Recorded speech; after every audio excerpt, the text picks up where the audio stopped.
শিক্ষী একাডেমিতে তোমাদের সবাইকে স্বাগতম। ষষ্ঠ শ্রেণীর প্রিয় শিক্ষার্থীরা, আশা করি তোমরা সকলেই ভালো আছো। শিক্ষার্থীরা, এই ক্লাসটিতে আমরা আলোচনা করব তোমাদের ইংরেজি প্রথম পত্রের লেসন 7 থেকে। আমরা আগের ক্লাসটিতে আলোচনা করেছিলাম তোমাদের ইংরেজি প্রথম পত্রের লেসন 6 থেকে। আর শিক্ষার্থীরা, আমি তোমাদেরকে ওই ক্লাসটির মাধ্যমে এই লেসনটি থেকে তোমাদেরকে যে কাজগুলো দেওয়া হয়েছে এবং যে প্রশ্নগুলো করা হয়েছে, এই প্রতিটি কাজ এবং প্রশ্নের সমাধান দেখিয়েছিলাম।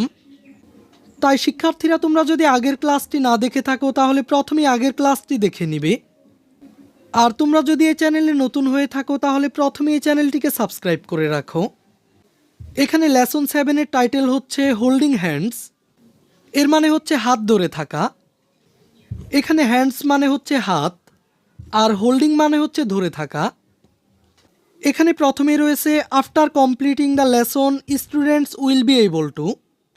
এর মানে হচ্ছে এই পাঠটি শেষ করার পর শিক্ষার্থীরা সক্ষম হবে। অর্থাৎ এই লেসনটি শেষ করার পর শিক্ষার্থীরা যে বিষয়গুলো সম্পর্কে জানতে পারবে। প্রথমেই রয়েছে recognise word and stress on words in sentences. এর মানে হচ্ছে বাক্যের শব্দ এবং শব্দের শ্বাসাঘাত চিনতে পারবে, অর্থাৎ শব্দের জোর চিনতে পারবে, যেটিকে ইংরেজিতে স্ট্রেস বলা হয়। এরপর রেকগনাইজ ইন্টোনেশন ইন সেন্টেন্সেস, অর্থাৎ বাক্যের স্বরভঙ্গি চিনতে পারবে। এখানে ইন্টোনেশন মানে হচ্ছে স্বরভঙ্গি। আর সবশেষে রয়েছে understand and enjoy stories and poems. এর মানে হচ্ছে গল্প এবং কবিতা বুঝতে ও উপভোগ করতে পারবে। শিক্ষার্থীরা, এখানে আন্ডারস্ট্যান্ড মানে হচ্ছে বুঝতে পারা, এনজয় মানে হচ্ছে উপভোগ করা, আর স্টোরিজ মানে হচ্ছে গল্প এবং পোয়েমস মানে হচ্ছে কবিতা। এই লেসনটি শেষ করার পর তোমরা গল্প এবং কবিতা বুঝতে ও উপভোগ করতে পারবে। শিক্ষার্থীরা, এখন চলো আমরা শুরুতে এই লেসনটির অ্যাক্টিভিটি এর কাজটি দেখে নেই। এখানে অ্যাক্টিভিটি এতে বলা হয়েছে লিসেন অ্যান্ড রিড, অর্থাৎ শোনো এবং পড়ো। আমাদেরকে এখানে নিচে একটি কবিতা দেওয়া হয়েছে। আমাদেরকে বলা হয়েছে কবিতাটি শোনো এবং পড়ো। এখানে কবিতাটির নাম হচ্ছে হোল্ডিং হ্যান্ডস, অর্থাৎ হাত ধরে থাকা। আর কবিতাটির রাইটার বা লেখক হচ্ছেন লিওনোর এমলিংক।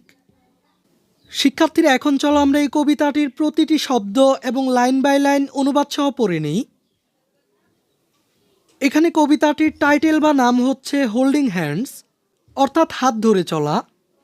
এখানে হোল্ডিং মানে হচ্ছে ধরে এবং হ্যান্ডস মানে হচ্ছে হাত, আর হোল্ডিং হ্যান্ডস মানে হচ্ছে হাত ধরে চলা। কবিতাটির রাইটার বা লেখক হচ্ছেন লিওনোর এমলিংক।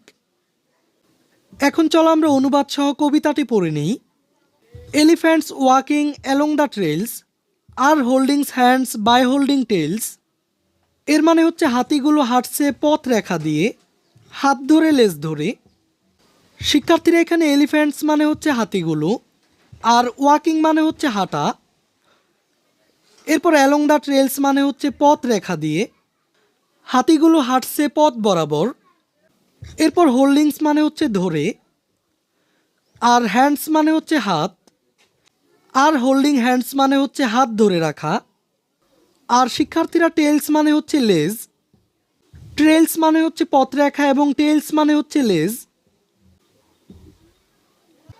এরপর trunks and tails are handy things when elephants walk in circus rings. এর মানে হচ্ছে সুর আর লেজ সুবিধাজনক জিনিস যখন হাতিগুলো বিচরণ করে সার্কাস বলয় দিয়ে। শিক্ষার্থীরা, এখানে ট্রাঙ্কস মানে হচ্ছে হাতির সুর, আর টেলস মানে হচ্ছে লেজ। ট্রাঙ্কস অ্যান্ড টেলস মানে হচ্ছে সুর আর লেজ, আর হ্যান্ডি থিংস মানে হচ্ছে সুবিধাজনক জিনিস। এরপর হুয়েন মানে হচ্ছে যখন, এলিফ্যান্টস মানে হচ্ছে হাতিগুলো, আর ওয়াক মানে হচ্ছে হাঁটা বা বিচরণ করা। এরপর সার্কাস রিং মানে হচ্ছে সার্কাস বলয়, ইন সার্কাস রিংস মানে হচ্ছে সার্কাস বলয় দিয়ে। শিক্ষার্থীরা, এখানে সার্কাসের রিংয়ের মধ্য দিয়ে হাতির বিচরণকে বোঝানো হয়েছে। And when they walk it never fails, they are holding hands by holding tales.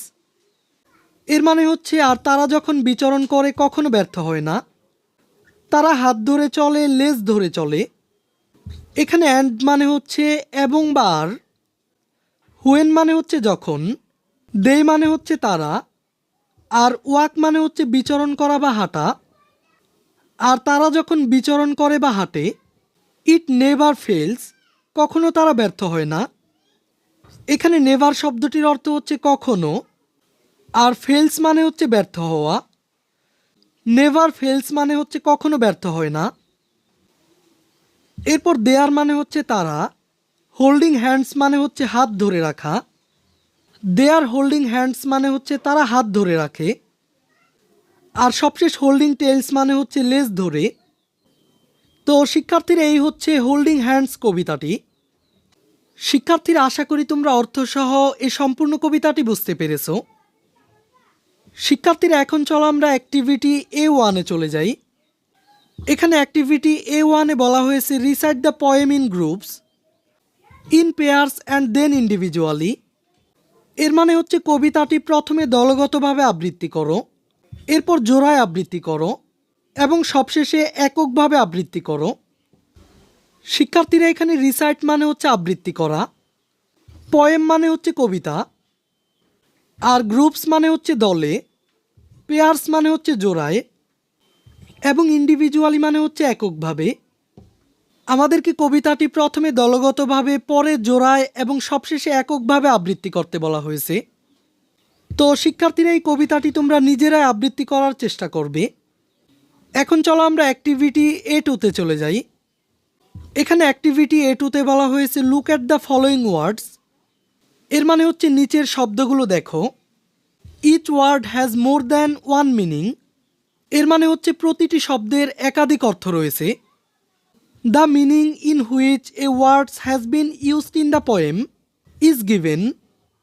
কবিতাটিতে যে অর্থে শব্দগুলো ব্যবহৃত হয়েছে তা দেওয়া হলো। Can you think of any other meaning or meanings. এর মানে হচ্ছে তুমি কি এই শব্দগুলোর অন্য কোনো অর্থ বা অর্থগুলো ভাবতে পারো। তো শিক্ষার্থীরা, আমরা এখানে দুটি শব্দ দেখতে পাচ্ছি। একটি হচ্ছে ট্রাঙ্ক আর আরেকটি হচ্ছে রিং। এখানে ট্রাঙ্ক শব্দটির অর্থ হচ্ছে the long nose of an elephant. এর মানে হচ্ছে ট্রাঙ্ক শব্দটির অর্থ হচ্ছে সুর। শিক্ষার্থীরা, যেটি মূলত হাতির লম্বা নাককে বোঝায়। এখানে লং নোজ বলতে লম্বা নাককে বোঝানো হয়েছে। আর এলিফ্যান্ট মানে হচ্ছে হাতি। তার মানে ট্রাঙ্ক মানে হচ্ছে the long nose of an elephant, অর্থাৎ একটি হাতির লম্বা নাক। আর দ্বিতীয় শব্দটি হচ্ছে রিং।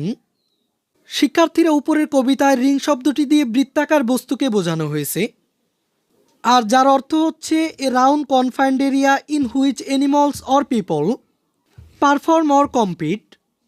অর্থাৎ রিং হচ্ছে একটি গোলাকার আবদ্ধ জায়গা যেখানে প্রাণী বা মানুষ খেলা দেখায় বা প্রতিযোগিতা করে।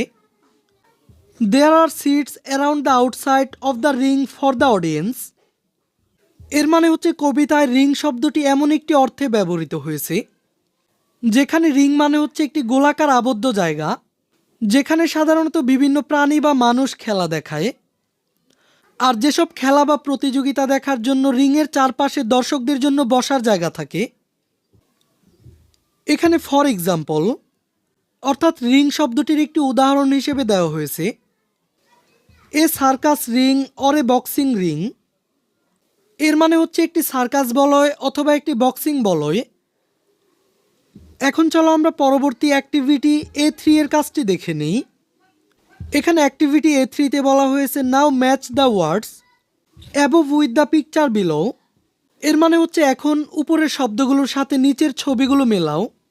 শিক্ষার্থীরা, আমরা কিন্তু উপরের দুটি শব্দ পড়েছি, একটি হচ্ছে ট্রাঙ্ক এবং আরেকটি হচ্ছে রিং। এখন এই ট্রাঙ্ক এবং রিংয়ের একাধিক অর্থ হতে পারে।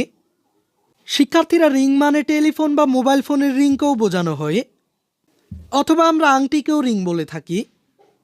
আর আমরা কবিতাটিতে পড়েছি ট্রাঙ্ক মানে হচ্ছে হাতির সুর। আর শিক্ষার্থীরা, আমরা কিন্তু এরকম টিনের বক্সকেও ট্রাঙ্ক বলে থাকি। তো শিক্ষার্থীরা, চলো আমরা অর্থসহ ছবিগুলোর সাথে শব্দগুলো মিলাই। আমরা মোবাইল ফোন বা টেলিফোনের কল আসার শব্দকেও রিং বলে থাকি, আবার হাতে দেওয়ার আংটিকেও রিং বলে থাকি। এখানে এই ছবিটির রিং মানে হচ্ছে ডং ডং টং টং ট্রিং ট্রং করে বাজা, আর এই ছবিটির রিং মানে হচ্ছে আংটি বা আঙুরি। তার মানে এই দুটি ছবির শব্দের মিল রয়েছে। আর শিক্ষার্থীরা পরবর্তী এই ছবিটির ট্রাঙ্ক মানে হচ্ছে কবজাওয়ালা ডালা সমেত বড় বাক্স বা ট্রাঙ্ক। আর এই ছবিটির ট্রাঙ্ক মানে হচ্ছে হাতির সুর। তার মানে এই দুইটি ছবির শব্দ একই হলেও অর্থের পার্থক্য রয়েছে। শিক্ষার্থীরা আশা করি তোমরা বুঝতে পেরেছো। শিক্ষার্থীরা এখন চলো আমরা এই লেসনটির সবশেষ অ্যাক্টিভিটি A4 এর কাজটি দেখে নিই। এখানে অ্যাক্টিভিটি A4 এ বলা হয়েছে make sentences with each of the words. এর মানে হচ্ছে প্রতিটি শব্দ দিয়ে বাক্য তৈরি করো। তার মানে আমাদেরকে রিং এবং ট্রাঙ্ক শব্দটির উভয় অর্থের জন্য বাক্য তৈরি করতে বলা হয়েছে। তো চলো আমরা কিছু নমুনা বাক্য দেখে নিই। প্রথমে রিং শব্দটি দিয়ে একটি বাক্য হলো আওয়ার টেলিফোন ইজ রিঙ্গিং। এর মানে হচ্ছে আমাদের টেলিফোন বাজছে। আর রিং শব্দটি দিয়ে আরও একটি বাক্য হতে পারে I have a gold ring. এর মানে হচ্ছে আমার একটি স্বর্ণের আংটি রয়েছে। আর শিক্ষার্থীরা ট্রাঙ্ক শব্দ দিয়ে একটি বাক্য হতে পারে I can not carry this trunk, it's heavy. এর মানে হচ্ছে আমি এই ট্রাঙ্কটি বহন করতে পারবো না, কারণ এটি খুবই ভারী। আর শিক্ষার্থীরা ট্রাঙ্ক শব্দ দিয়ে আরও একটি বাক্য হতে পারে the elephant has a long trunk. এর মানে হচ্ছে হাতিটির একটি লম্বা সুর আছে। তো শিক্ষার্থীরা আমরা রিং এবং ট্রাঙ্ক শব্দের আলাদা আলাদা অর্থের জন্য বাক্য তৈরি করে ফেললাম। এই ক্লাসে এই পর্যন্তই। আমরা পরবর্তী ক্লাসে আলোচনা করব লেসন 8 থেকে। শিক্ষার্থীরা এই ক্লাসটি তোমাদের কাছে ভালো লেগে থাকলে ভিডিওটিতে একটি লাইক দিয়ে দাও।